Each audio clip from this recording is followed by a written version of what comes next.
This is StoryRobot. Welcome to r/prorevenge. Our first story of today is, I was fired and made the company lose over £100,000. So I used to work at a family-run builders merchants and was a trade sales advisor. I was fired for bringing up health and safety concerns in an email sent to a manager and for the fact I was apparently unhappy in my role. I did nothing wrong but they still sacked me. Now when I worked there I had clients that I had built good relationships with and even become friends with some of them. They would get me beers and whiskey at Christmas or have BBQs and so on outside of work. Anyway, back to the revenge. I was fired, which in my opinion was unfair, and it was during this COVID-19 pandemic. I had worked the entire way through it until I was fired.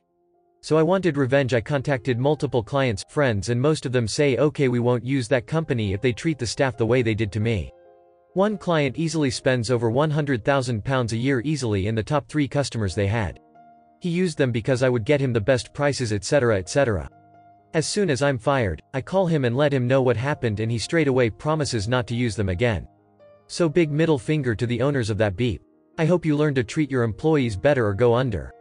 I did contact ACAS, they are investigating. Health and safety executives did visit and told them to put a few things right but nothing else. I did have video and photo evidence of one accident actually happening and many other issues. I don't have a copy of the email but ACAS can find it on their internal mail system as it never truly disappears. Also any clients I contacted were friends. I didn't contact a huge list of clients, just a handful, letting them know I no longer worked for the company. They asked why I got fired and I gave them an honest answer. I did not ask them to stop using them, as at the end of the day if they offer the best prices they would still use them, but that's not the case. Our second story of today is, try to blackmail me. I'll ruin your life. This happened a few years ago. I was maybe 26 at the time. I am a trans man, but present feminine and work as a professional dominatrix as a woman. I do a lot of work through a popular phone sex website. I had a client contact me on there and get my Skype ID. Sometimes clients want to cam chat there. It's not technically allowed by the site TOS, but they turn a blind eye because of the money, and he messaged me to negotiate a session.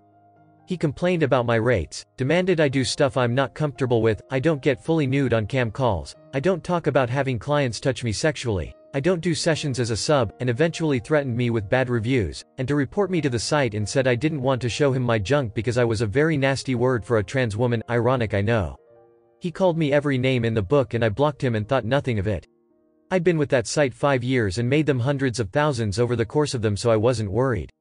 However, a little later he pops up again with a new account and screen name a few days later, threatening violence and accusing me of stealing from him. I screen cap this and send it to the site. They say there's nothing they can do about him creating multiple accounts but ban them as they occur. I block him again and think maybe he'll give up. Nope. A few days later there's a new account that talks in the same tone, demands the same beep, etc. So this time, with all the usernames he's used, I take to Google, and what do I find? But other PSOs who dealt with him complaining about him. I message some of them about what's happening, and one gets back to me super fast. She says he's been harassing her for years, telling her he hoped she'd have a miscarriage when she was pregnant, threatening her BF.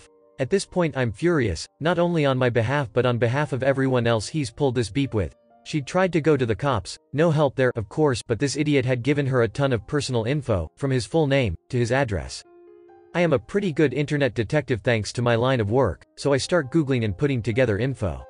I find everything, and I mean everything, from his mom's name, the date of his dad's death, to his girlfriend's name, to the shitty band he played in high school, where he works, and who his landlord is.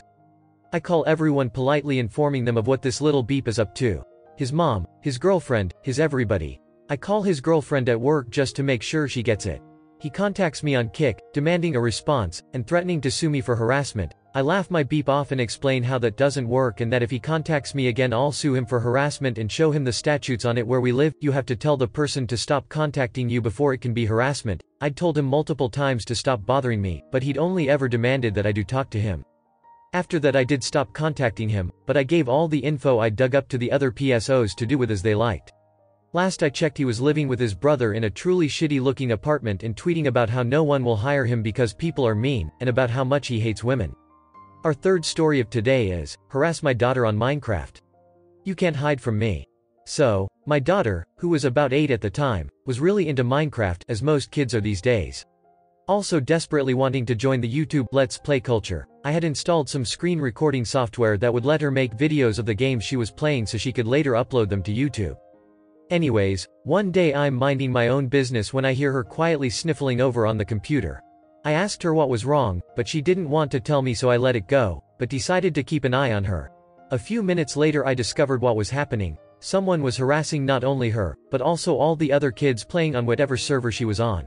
This kid, we'll call him Little Beep Head, or LS, was saying beep about how he was going to rape my 8-year-old daughter. She told him how old she was, hoping he would stop, how he was going to hack into her IP and steal all her info, swearing profusely, "Remember, this is a game for kids," etc. etc. By this time I had gotten my fiancée involved, and she was also obviously quite upset at what a little beep this kid was being. We realized that our daughter had been recording the entire incident, and a plan began to form. I started by Googling LS's username. There were several hits immediately, the most interesting of which involved a page where he was publicly applying to be a mod for a server on Minecraft. I was able to learn a lot about this little poss. He claimed to be 15, likes hockey, used to live in Toronto but now lives in Florida. But the bombshell was easily his Skype contact info. It was literally his first name point his last name. "I know your name now, you little beep." So I head over to Facebook and search for the name. Nothing. On a hunch I searched for just the last name, while narrowing my results to only the state of Florida. Several dozen hits. So I have to start combing through each one, until I find what I was looking for. A middle-aged man with the same last name, whose profile indicates he was born in Toronto and now lives in Florida. "I found your dad, you little beep." So I sent him a message on Facebook, asking if he had a son named Beep who goes by his username on Minecraft. Dad confirmed, I had the right guy. So my wife begins telling the dad everything that LS was saying to my daughter, and we sent him the recorded video as proof. Radio silence for a few days. Then we got the message back. LS had his computer taken away from him for the entire summer, and had also been lying about his age. He was only 11, I think. His parents were beeping livid with him, and he surely hated the next few months of his life. No one beeps with my daughter. Our last story of today is, my revenge story almost killed a man. About 3 years ago, I was working in a pretty big factory. They hired through 5 different temp services, so the place was pretty much like a revolving door. People came and left without any warning. Sometimes it was hard just to find a familiar face. So when someone started stealing my lunches, everyone became a suspect. After falling victim to the lunchbox bandit for a week straight, I'm talking about 6 12-hour days with no lunch. Needless to say, the frustration spawned several evil plans, but I felt the Carolina Reaper would give me the fastest and most effective results. All I know was people were going to think twice before stealing lunches. I spent all night making the best steak fajitas for lunch the next day. I finally minced the Reaper peppers into a nice pico de gallo, and topped my devil fajitas off. I carefully placed my fajitas into a Tupperware bowl, garnished them with cilantro and limes, then covered them with a clear lid to display their beauty. The next morning, about an hour after I placed them in the fridge, a woman started screaming for help. I ran to the lunchroom to find the lunchbox bandit laying on the floor gasping for air. The Reaper peppers triggered an asthma attack, and he had to be rushed to the hospital. He never said anything, and neither did I, until now. Thank you for watching. Error. Problem detected. Not enough subscribers. Please subscribe, like and comment.